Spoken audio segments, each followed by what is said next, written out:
ótima noite para todos vocês. Hoje nós vamos dar prosseguimento ao nosso curso técnico em gestão pública. E o nosso módulo vai tratar sobre noções de direito administrativo. Meu nome é Márcia Aparecida Jacometo. Eu sou formada em Direito e tenho especialização em Direito Constitucional e também um mestrado em Ciências Ambientais e Desenvolvimento Regional. E é com prazer que eu vou falar com vocês acerca dessas noções de direito administrativo. Eu sei que vocês devem estar estranhando aí nos polos, porque embaixo da minha fotografia, agora da minha fala, está aparecendo o nome do Marcelo. Marcelo é o técnico que está fazendo a edição desse material. Então, eu sou a Márcia, eu não sou o Marcelo, certo?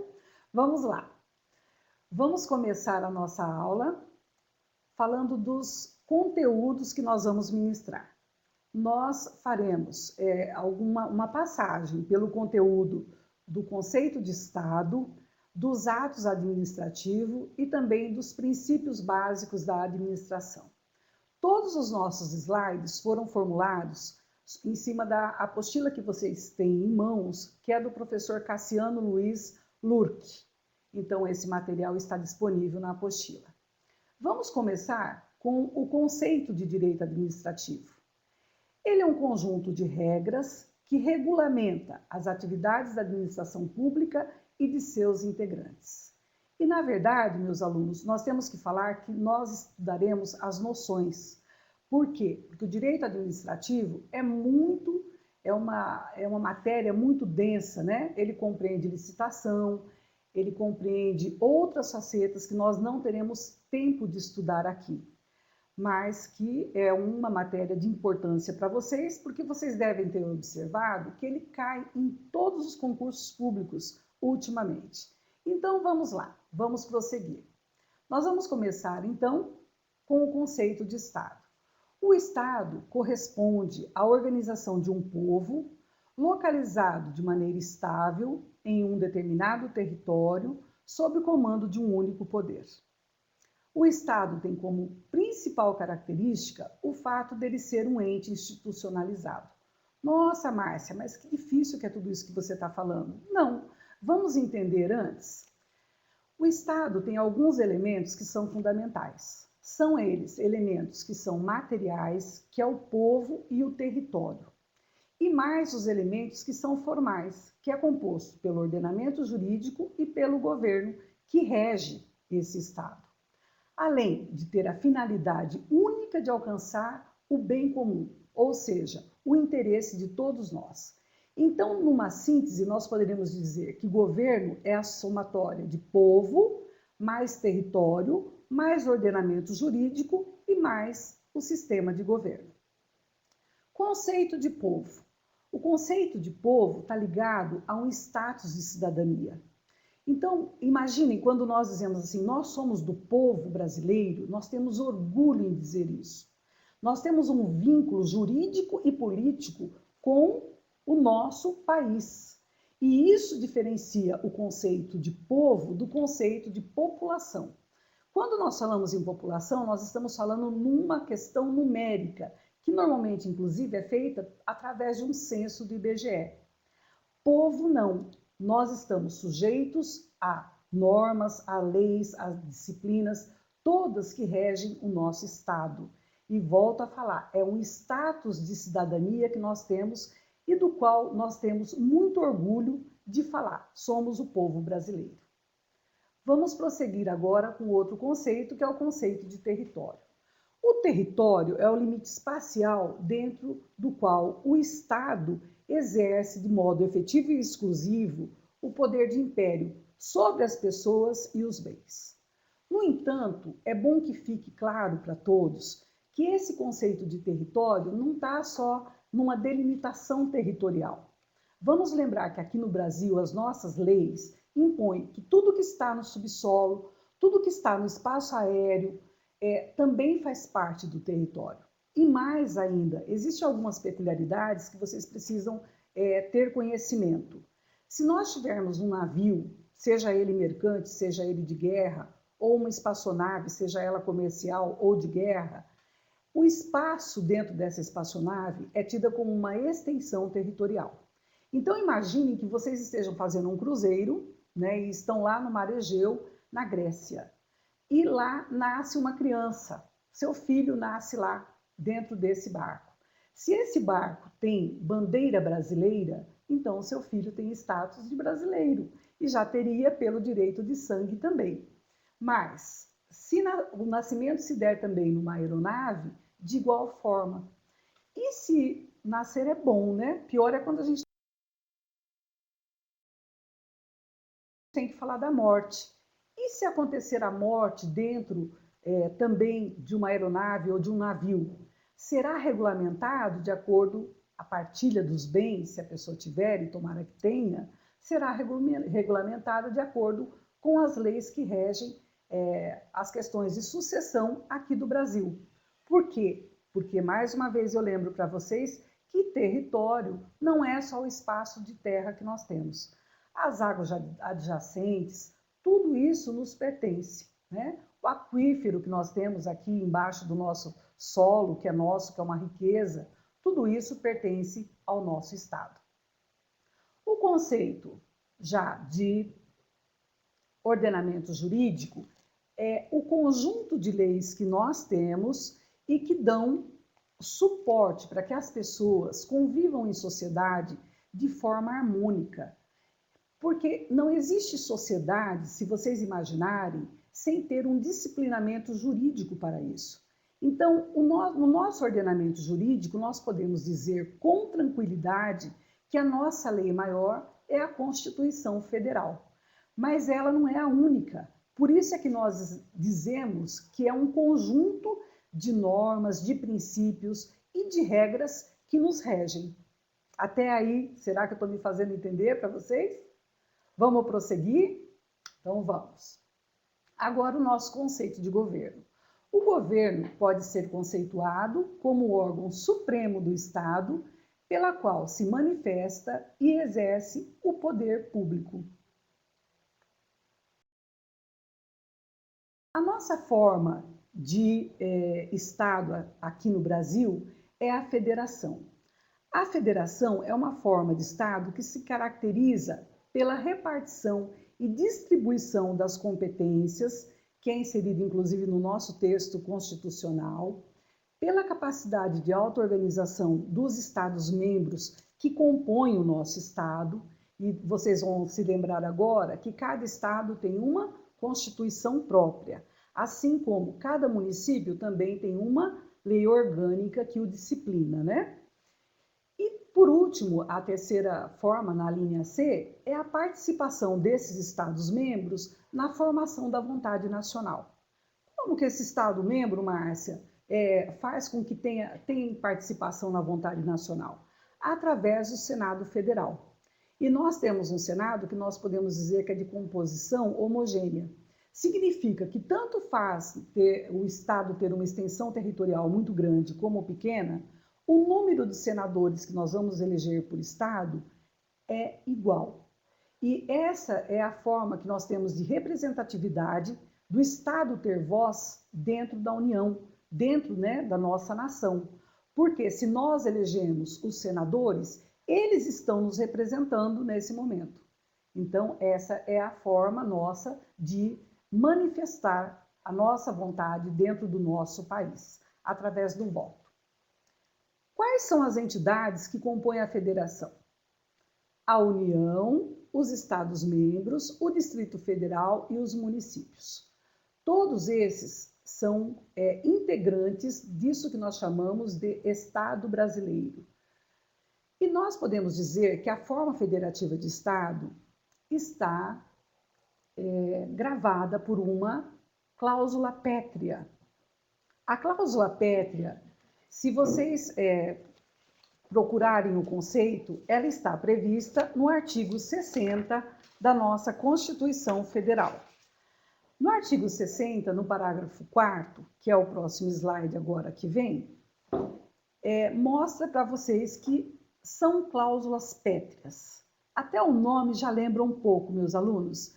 Cláusulas pétreas não tem impressão de falar em pedra, imagina uma pedra muito dura, alguma coisa que não se quebra. A cláusula pétrea é isso, são cláusulas que não se podem modificar. Então, não se pode discutir de forma alguma a forma federativa do Estado, a forma do nosso voto, que é direto, que é secreto, que é universal e que é periódico, a separação dos poderes, que aqui no Brasil é executivo, legislativo e judiciário, e também os direitos e garantias individuais. A propósito, a essa altura já da minha fala, eu quero incentivar vocês a procurarem no artigo 5º da Constituição Federal esses direitos e garantias que são os mais importantes que nós temos. E vão encontrar um que todo mundo conhece, liberdade de ir e vir. Isso é uma das garantias que nós temos, que é individual e que também se constitui numa cláusula pétrea, ou seja, numa cláusula que nenhum governador, nenhum legislador pode tentar modificar. Nós temos, então, que a forma de governo corresponde ao quê? Ao modo pelo qual o Estado se organiza para exercer um poder político, determinando ainda como se atinge esse poder político e por quanto tempo nele se permanece. Nós temos duas formas conhecidas de governo, que são a república e a monarquia. Vamos lembrar que nós já tivemos a forma monárquica no nosso país, mas que é um passado, né? E já um passado bem distante. Hoje nós somos uma república. Mas lembrando as diferenças, na monarquia há unipersonalidade das funções, vitaliciedade, hereditariedade e irresponsabilidade. Não significa que eles sejam irresponsáveis. Há uma bipartição de poder dentro da monarquia. Nós vamos ver 2, 3 slides à frente. Na república, nós temos uma pluralidade de funções, temporalidade, eletividade e responsabilidade. A pluralidade de funções é porque nós temos, por exemplo, na figura da presidente Dilma, tanto o governo de Estado quanto ela faz a chefia de Estado e de governo ao mesmo tempo. Vamos continuar, então, já aparecem novamente esses slides e a gente vai detalhar mais isso. A Constituição atual, a nossa, que foi promulgada em 5 de outubro de 1988, adota a República como forma de governo com duas características principais. E isso é muito importante. Uma é a eletividade do mandatário e a outra é a transitoriedade do mandato eletivo. Isso é muito importante. Por quê? Se nós não tivéssemos essa eletividade, nós estaríamos diante de uma república, de uma democracia, de uma forma federativa? Não, nós estaríamos diante de uma ditadura, onde não há escolha, né? Vamos lembrar de Cuba, onde por anos e décadas o Fidel é quem fez todo esse comando daquele país. Nós não, nós temos aqui a eletividade do mandatário, no caso a presidente Dilma, que está hoje no poder, poderá se candidatar à reeleição se pretender, e é importante lembrar que ela não poderá se candidatar mais do que uma vez.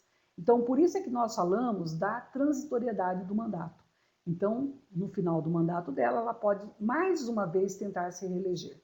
Depois disso, acaba. E nós temos a segurança de que não vai ficar só numa pessoa governando a gente para sempre. No sistema de governo, agora lembrando o que nós falamos da monarquia, nós temos o parlamentarismo e o presidencialismo. O presidente, no sistema parlamentarista, o presidente ou monarca, que é o rei ou o imperador, eles assumem a chefia do Estado. E o primeiro-ministro, que hoje, vamos lembrar lá da Inglaterra, que é o David Cameron, ele assume a chefia do governo. Então vamos lembrar que lá na Inglaterra, a monarca é Elizabeth II e o primeiro-ministro é o David Cameron. Eles trabalham em conjunto. Ela faz a chefia de Estado e ele é que faz a condução política e administrativa dos negócios da Inglaterra. No sistema presidencialista, que é o nosso, as funções de chefe de Estado e de chefe de governo são exercidas simultaneamente pelo presidente da República, que é a nossa querida presidente Dilma Rousseff. Eu tinha aqui colocado uma fotografia dela, vamos ver se aparece aqui na frente. O Brasil, então, é uma república federal que adota o regime Respondam para mim. Presidencialista de governo. Tá bom? Estou falando rápido, né? Estou me fazendo um sinal aqui de que eu estou falando muito rápido. Mas vamos lá.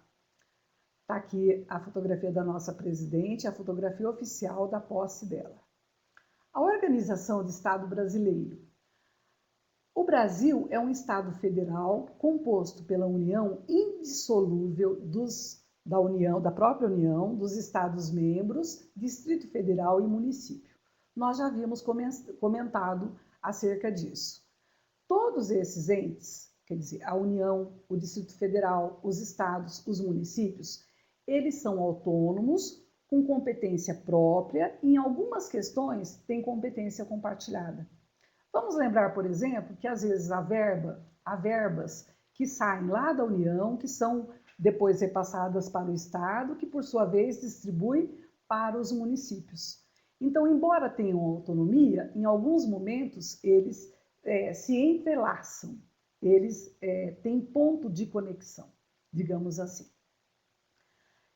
Mais um pouquinho e vamos lembrar que, além disso, nós temos uma divisão clássica que partiu de um grande jurista chamado Montesquieu. Ele fez uma divisão de 3 poderes, o judiciário, o legislativo e o executivo. E ele já dizia que esses poderes constituídos devem existir e se relacionar de forma harmônica e independente entre si, quer dizer, entre eles, entre esses poderes. E, na verdade, nós temos aqui esses 3 poderes de forma bem definida. Vamos lembrar aí no município de vocês, quem que é o chefe do poder executivo? É o prefeito, não é? Quem que compõe o legislativo aí no município de vocês? Para quem que vocês votaram? Para os vereadores. E quem que é o representante do poder judiciário? Normalmente, no judiciário, a representatividade se dá pela figura do juiz. Então, só para que vocês façam a memorização, vamos deixar como se fosse dessa maneira, né? Bom, continuando mais um pouquinho, vamos lembrar que as características do Estado de Direito. Nós temos as seguintes características no Estado de Direito. Supremacia da Constituição. Que nome lindo, né? Supremacia da Constituição significa que não há lei mais importante do que a Constituição.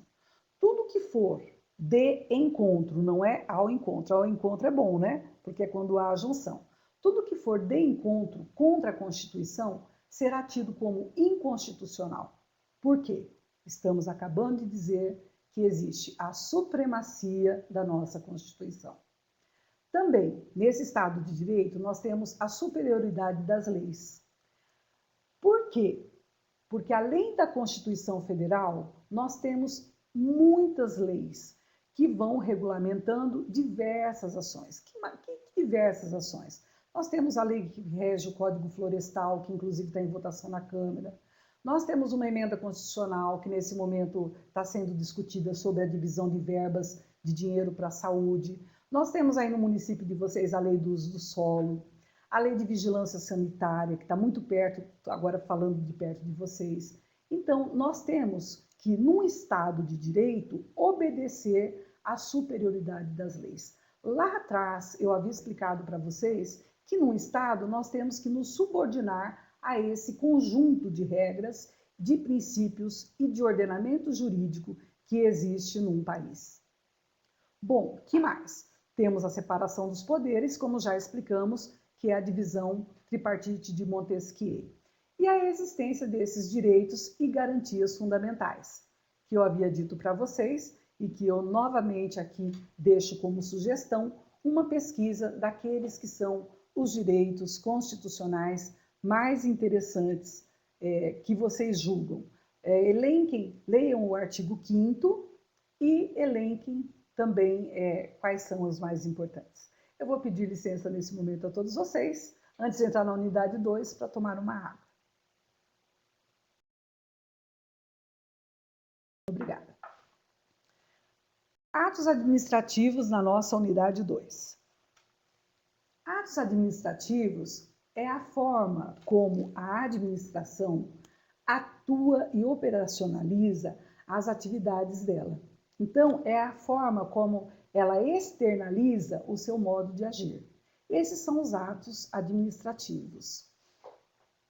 A função executiva realizada pela administração se dá por essa forma e recebem a denominação especial de atos administrativos. Os atos da função executiva, eles se diferenciam, meus alunos, dos atos que são do Poder Judiciário e dos atos que são do Poder Legislativo. Como que são os atos do Poder Executivo? Normalmente de execução do quê? De outro ato que pertence ao Poder Legislativo, que formulou a legislação. Já os atos do Poder Judiciário, eles têm uma atribuição específica de decidir conflitos quando eles acontecem. Então, nós vimos que existe a separação dos poderes e que dentro desses poderes eles trabalham de forma harmônica entre si, mas com toda a independência, e cada um tem um ato administrativo para exercer a sua função. Conceito de ato administrativo. Ato administrativo é toda manifestação unilateral de vontade da administração pública que, agindo nessa qualidade, tenha por fim imediato extinguir, resguardar, transferir, modificar, extinguir e declarar direitos ou impor obrigações tanto para os administrados, que somos nós, né, sujeitos aqui que compomos a administração, como para ela própria administração. Ela também se sujeita a esses atos. Esse conceito de ato administrativo vocês vão encontrar em todos os livros de direito constitucional. São 5 requisitos que nós temos para a formação desses atos administrativos: competência, finalidade, forma, motivo e objeto. Vamos começar pela competência. Competência é o papel, é o poder que tem o agente administrativo de dispor para dar validade ao ato que ele pratica, para desempenhar as suas funções. Esse poder que é dado a esse agente administrativo, dando competência para ele, tem que decorrer da lei. Assim, o exemplo que nós damos para vocês é, por exemplo, de quem é o poder de instaurar um inquérito policial aí no município de vocês? É do delegado de polícia. Mas é ele que se intitula delegado? Não. Antes ele fez um concurso, ele foi preparado, ele seguiu alguns requisitos e depois, para instaurar esse inquérito administrativo, ele teve que ter delegado, por meio de uma lei, uma competência dizendo que só os delegados é que fazem isso. É uma atribuição dele, não é? A finalidade do ato. A finalidade do ato é o interesse público que ele quer atingir. E isso é o que nós temos de mais importante no ato administrativo. Sempre essa finalidade do ato deve ser o quê? O que a lei indica de forma explícita ou implícita. E mais uma coisa, esse ato tem que ser sempre visando o bem-estar da coletividade. Se tiver um desvio nesse ato, nessa finalidade do ato, vai se caracterizar como desvio de poder. Então, eu quero que vocês imaginem uma situação que a União tenha desapropriado uma grande porção de terras para fazer reforma agrária. Ela não pode, por decisão dela, mudar a destinação, a finalidade dessa desapropriação que ela fez. Por que, Márcia, que não pode? Não pode, porque essa finalidade está atrelada a esse requisito do ato administrativo. Então, não adianta ela dizer assim, não, eu não vou pôr aqui uma reforma administrativa, mas eu vou usar essa grande área para fazer fazendas experimentais. Não, não pode. Se desapropriou para a reforma agrária, a finalidade é a reforma agrária, e com a reforma agrária terá que ser preenchida aquela área que foi desapropriada. Senão, esse ato será eivado, né? Esse ato será eivado de nulidade. Na forma, nós temos alguma coisa para falar para vocês que normalmente a forma hoje, na modernidade, não só no direito administrativo, mas em tudo, nós temos que ter a forma escrita. Eu digo em tudo como advogada, nesse momento, né, até me distanciando um pouquinho só do direito administrativo, vale mais o que a gente escreve, porque as palavras deixaram de ter o poder que tinham antigamente no tempo dos nossos avós, em que as pessoas diziam alguma coisa e depois cumpriam, em que elas falavam que o fio do bigode valia mais que a palavra. Isso deixou de existir, e especialmente para a administração. Mas nós temos que lembrar que a administração não se comunica conosco só através da forma escrita. Também existe a forma gestual. Se vocês lembrarem dos guardas de trânsito, aqui em Campo Grande está lotado de guarda. Tem amarelinho, tem marronzinho, tem de todas as cores que vocês imaginarem. Eles falam por meio de gesto, por quê? Quando ele faz um sinal assim, é para quê? Para a gente parar o carro, não é? Se eles fazem um sinal de prosseguir, é para que você prossiga o carro. E eles disseram, você ouviu eles falando alguma coisa? Não, você só viu o gestual.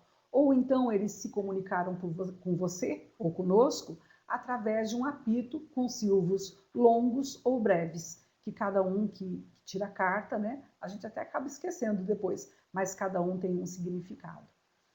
E também existe ainda a maneira da administração pública se comunicar por palavras. Agora vamos lembrar não do amarelinho, marronzinho, mas de um policial que vem nos dar voz de prisão.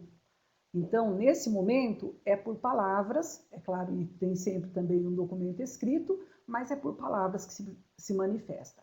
São exceções, porque a regra na administração pública é que o ato dela se dê por escrito, o ato administrativo seja escrito. O motivo, que nós estamos falando de 5 requisitos, estão lembrados? Competência, finalidade, forma, motivo e objeto. Então, nós estamos no motivo. Motivo é a causa, é a situação de direito ou de fato que determina ou autoriza a realização do ato administrativo. O motivo pode vir expresso numa lei, então ele é um ato vinculado, ou ele pode ser deixado a critério do administrador. Nesse caso, meus alunos, a gente chama de ato discricionário. Então, nós aqui vamos voltar também na situação de desapropriação de motivo, né, que vai até aparecer um pouco com a finalidade. Nós temos muitas situações em que os prefeitos, e levem isso, tentem imaginar um exemplo aí, converse aí com o pessoal do lado, com o teu colega do lado, pensem numa situação que o prefeito tenha desapropriado determinada área aí no município.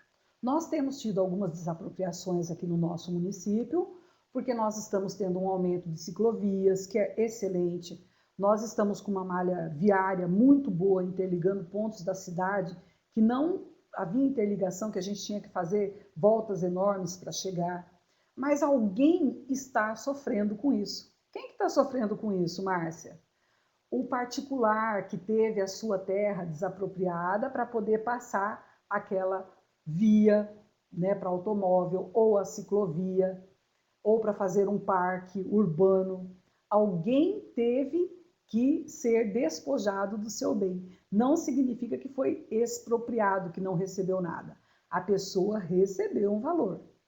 Só que nem que ela quisesse permanecer, se agarrasse à casa, dissesse assim, não, ninguém vai demolir minha casa, ninguém vai tomar, esse terreno é meu, vem de família, há 100 anos estamos aqui, não há como impedir. Por quê? O prefeito desapropriou para fazer alguma obra. Então, o motivo é isso, é a causa, é a própria essência do ato, né? Assim como também é o objeto. O objeto se identifica com o conteúdo do ato, mediante o qual a administração faz valer o seu poder de império, sua vontade, e ela também, através desses atos, ela manifesta algumas situações que são pré-existentes. Existem muitas formas de atos administrativos, meus alunos. Mas também falamos dos atos válidos e agora vamos lembrar que esses atos, se eles não forem corretos, eles serão tidos como inválidos. Nós chamamos esses atos de atos inexistentes, ou um deles, né, atos que são mal formados. E vamos começar com o ato inexistente.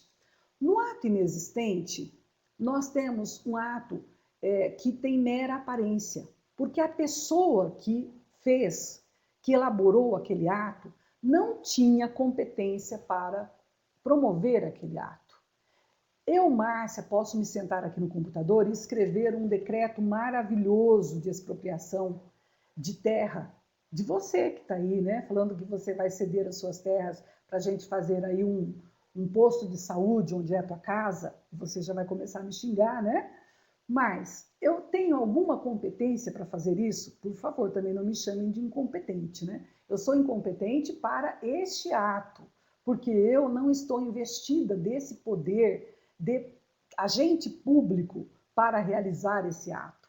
Então, mesmo que eu escreva, que eu faça um lindo decreto expropriatório, para você não vai ter problema nenhum, porque eu estaria usurpando uma função de alguém do poder público, então esse ato não existe. Por quê? Porque por incompetência, porque eu não sou uma pessoa agente que pode fazer isso.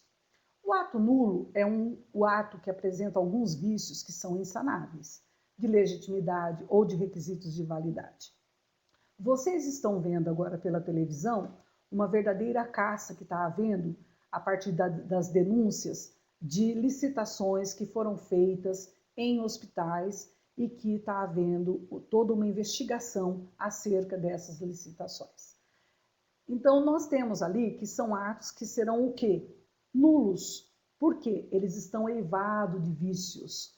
Dentro deles aconteceu o quê? A denúncia que foi feita na televisão foi que essas pessoas que estiveram participando desses atos licitatórios usaram de meios que não são lícitos, que não são legais. O ato anulável, ele tem um vício dentro dele, que pode advir de erro, de coação, de simulação, mas ele vai vigorar até que alguém questione essa sua malformação. E por último temos o ato irregular, que às vezes passa uma vida inteira, aquele ato não tinha total formalidade, ele não era um ato completo, mas esse ato passou, né? É um requisito que deixou de ser observado, mas ele não era essencial e ele vigorou e às vezes as pessoas nem prestaram atenção que ele também não era um ato perfeito. Mas ele gerou consequências jurídicas e essas consequências vão se manter. Porque eu estou dizendo que ninguém suscitou que ali havia um erro ou um vício. Características dos atos administrativos. São características dos atos a presunção de legitimidade e de veracidade. Então, o que significa, Márcia, essa presunção de legitimidade e de veracidade? Quando você leva uma multa de trânsito, né, a não ser aquelas que vêm com foto, que mostram já você na direção ou o veículo, a chapa, né, do veículo, você tem como discutir com o guarda de trânsito que aplicou aquela multa para você? Tem, mas presume-se que ele está dizendo a verdade. E para que você derrube esse ato, você vai ter que fazer prova a teu favor, derrubando a palavra desse guarda. Porque a palavra dele tem presunção de ser verdadeira e de ser legítima. E eu vou dizer para vocês, como advogada, é difícil derrubar uma multa hoje em dia, dentro das regras que estão postas no nosso Código de Trânsito, é difícil a gente derrubar uma multa de trânsito, porque normalmente é aplicada com critério. Então vai ficando cada vez mais difícil você brigar administrativamente e vencer essas demandas. Por quê? Presunção do quê? Que esse ato cometido no trânsito, feito pelo guarda, tem presunção de legitimidade e veracidade. Mais um pouquinho, ainda, o que nós temos como característica do ato? A imperatividade. A imperatividade, meus aluninhos, é um atributo do ato administrativo que impõe coercibilidade, é assim, impor a força, né? Para que haja o cumprimento desse ato ou a sua execução. De forma que esses atos que se consubstanciam num provimento ou numa ordem administrativa, que eles nasçam com uma força tão grande que a pessoa se sujeite a eles. Então, o que é isso, Márcia? Que ato que é esse se consubstancia num ordenamento que nasce com essa força. É a lei, por exemplo, que nos impõe alguns impostos e dos quais nós não podemos fugir. Alguns tributos. Nós podemos ficar muito bravos, mas ninguém foge às regras de pagamento do imposto de renda. Ninguém foge às regras de pagamento, de recolhimento do INSS. Aliás, de nenhum tributo, né? Por quê? Porque tem imperatividade. O município cobra o ISS, Imposto sobre Serviço de Qualquer Natureza. No Estado, nós temos o ICMS. Acabei de dizer agora de dois tributos que são impostos pela União, como o imposto de renda e a própria contribuição ao INSS.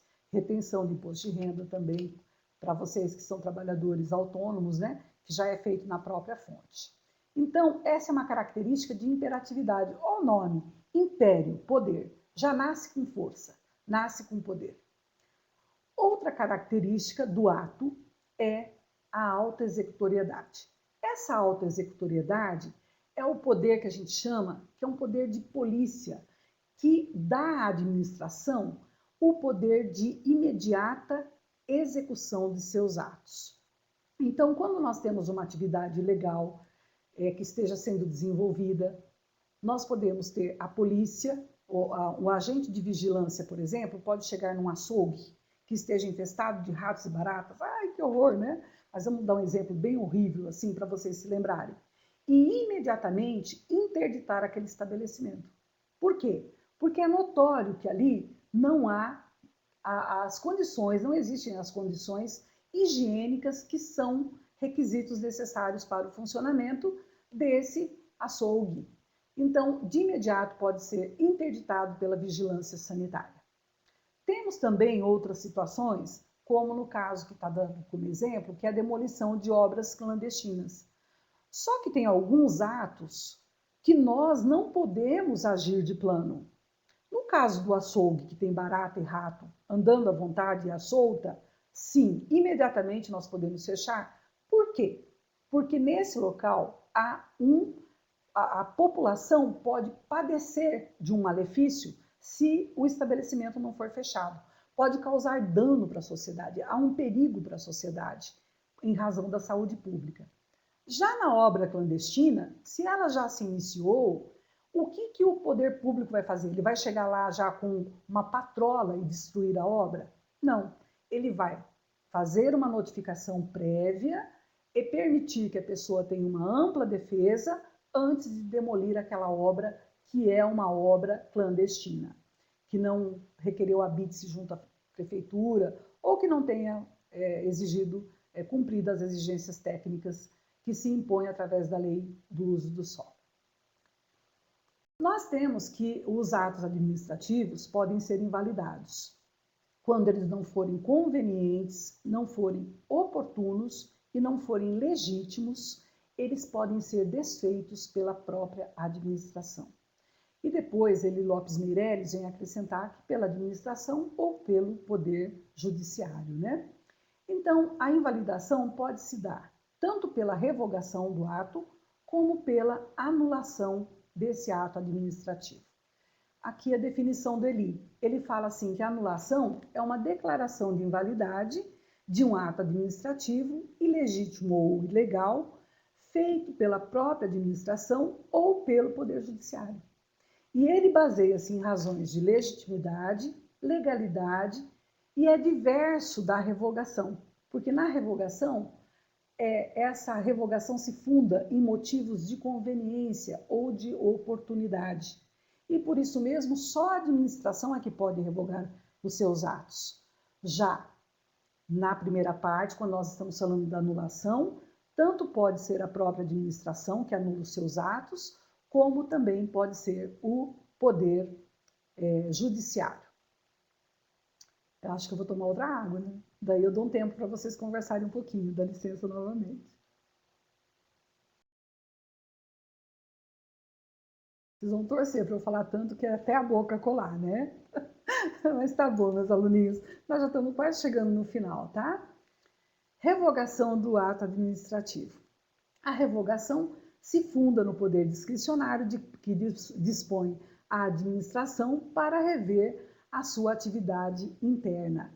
Aqui é quando, nós acabamos de falar aquela definição do Eli, é quando a própria administração, fazendo uma revisão dos seus atos, ela julga que aquele ato lá deve ser desfeito, então revoga. Vamos partir agora, antes que vocês saiam da sala e vão embora e me deixem aqui falando sozinha, sobre os princípios básicos da administração. Esses princípios são princípios que nós encontramos na ordem, os primeiros são da ordem constitucional, eles estão dentro da Constituição Federal. Então, a legalidade é um princípio que deve reger todo ato e todo direito público. Ele faz parte, ele é aquele, dentro da formação do Estado está esse princípio de legalidade. Para a administração pública tem um detalhe, tudo que não está permitido é proibido. A administração só pode fazer aquilo que está na lei. E nós? E para nós? E para você? Você tem que fazer tudo que está na lei? Você só vai andar se isso estiver escrito na lei. Você só vai poder namorar se isso estiver permitido na lei. É assim que se passa na vida de vocês? Não é, né? Para nós, que somos pessoas privadas, nós só não podemos fazer aquilo que a lei proíbe. E a administração pública, ao contrário, ela só pode fazer aquilo que a lei permite, né? Nós temos essa grande diferença do poder público. Ainda bem, né? Senão teria que ter lei para absolutamente tudo. E nós não iríamos gostar dessa invasão de privacidade. O administrador, meus alunos, está muito preso à lei. Se eu pudesse pôr aqui um exemplo, eu poria uma algema de um administrador com uma algema e do lado uma lei, né? Uma Constituição, por exemplo. Porque sempre a atuação dele vai ser confrontada com a lei para ver se ele está seguindo esses ditames que são do ordenamento jurídico.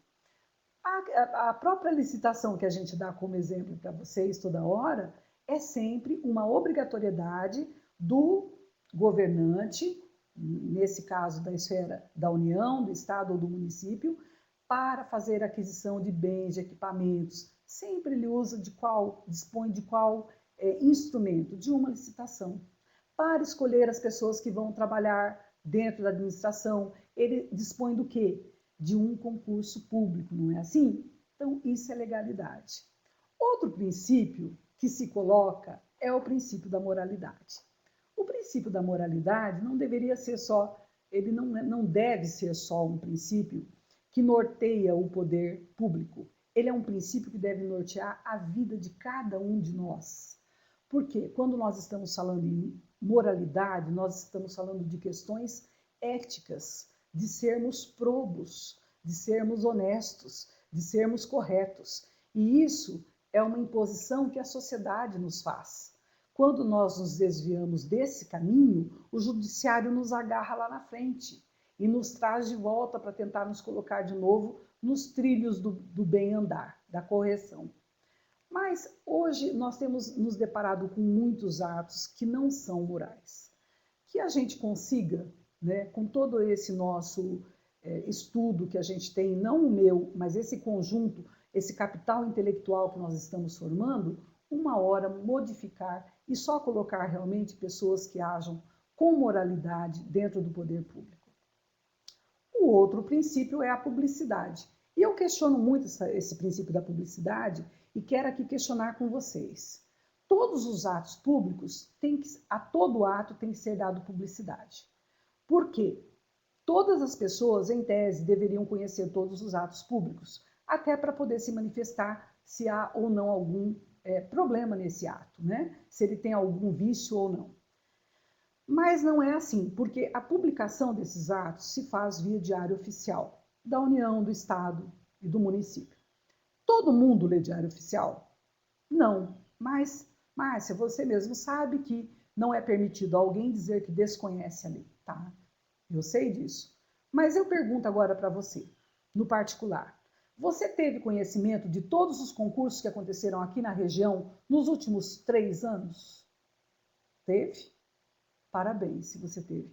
Você é uma pessoa privilegiada, porque às vezes acontecem concursos dentro do nosso estado ou dentro do nosso município que pouquíssimas pessoas ficam sabendo.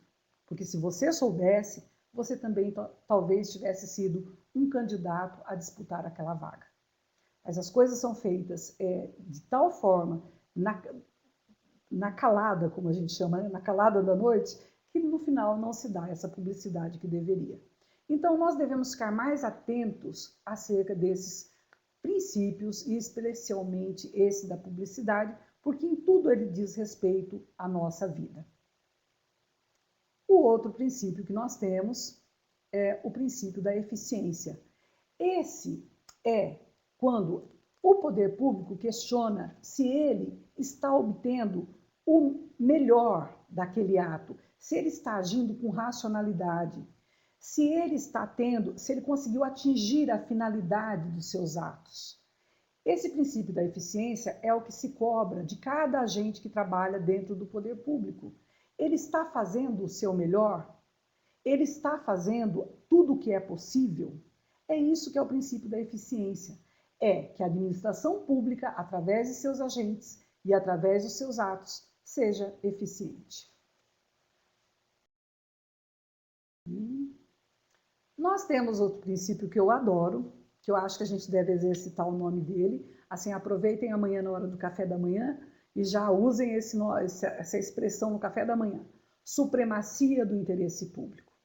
Esse é um princípio da administração lindo, porque todos os atos, todos os interesses públicos precisam estar voltados para a administração, para o interesse da coletividade. Então, é quando o interesse da sociedade se superpõe ou se sobrepõe ao interesse individual. E já demos vários exemplos aqui, a exemplo das desapropriações que são feitas e que às vezes o particular fica muito aborrecido, mas ele não pode fazer absolutamente nada, porque isso é decorrente de um dos princípios. O princípio da finalidade é que a atuação do nosso administrador se destina a atender ao interesse público e a garantir a observância das finalidades institucionais por parte das entidades da administração direta. A autotutela, meus aluninhos, já estamos aí acabando, né? Outro princípio da administração pública é quando ela mesma busca verificar, ela faz uma avaliação para ver se está acontecendo a defesa da legalidade, aí, se os atos que ela está cometendo ou que ela está praticando são eficazes. Então, é a própria administração pública olhando para dentro de si e se questionando se ela tem agido de forma correta ou não. A continuidade do serviço público é um princípio que nós temos que conversar porque é importante. Uma pessoa, se você tem uma empresa e você está fornecendo alimentos para um hospital público, que então o hospital público é um agente, né, da administração, é um ente da administração, você está fornecendo alimentos para esse hospital, comidas prontas, que hoje está possível terceirizar, porque é a atividade meio da administração. Você não recebe o primeiro mês. Você pode, de um dia para o outro, parar de fornecer essa alimentação? Você não pode. Esse é o princípio da continuidade do serviço público. Porque se você resolver parar de fornecer essa alimentação de um dia para o outro, as pessoas que estão lá internadas vão ficar sem ter o que comer. Então, você só pode arguir a exceção do contrato não cumprido, a exceção do contrato não cumprido, após o terceiro mês de descumprimento contratual. Após o terceiro mês que o Estado não pague para você. Daí é que você pode revogar esse contrato. Antes, não. A razoabilidade, que é um princípio, eu acho que a razoabilidade é muito parecido com o da moralidade. Nós não podemos nos exceder nos poderes que nos são concedidos. Por quê? Porque se nós excedermos, nós temos o uso e temos o abuso do poder. E isso decorre desse princípio da razoabilidade. Nós temos que usar o meio termo em tudo que nós fazemos na vida. O uso do poder é uma prerrogativa da autoridade, porém não pode ser utilizada com abuso. E sempre vai acontecer abuso quando a autoridade se extrapolar, quando ela ultrapassar os limites. Nós temos visto, às vezes, cenas que são mostradas de policiais que a pessoa já está dominada e ainda assim continua apanhando.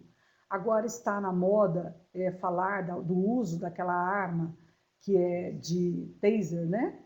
Que está sendo utilizada até de forma que há que ser estudado mais, porque tem matado pessoas. Agora, nos últimos dias, foram 2 mortes que aconteceram, tá?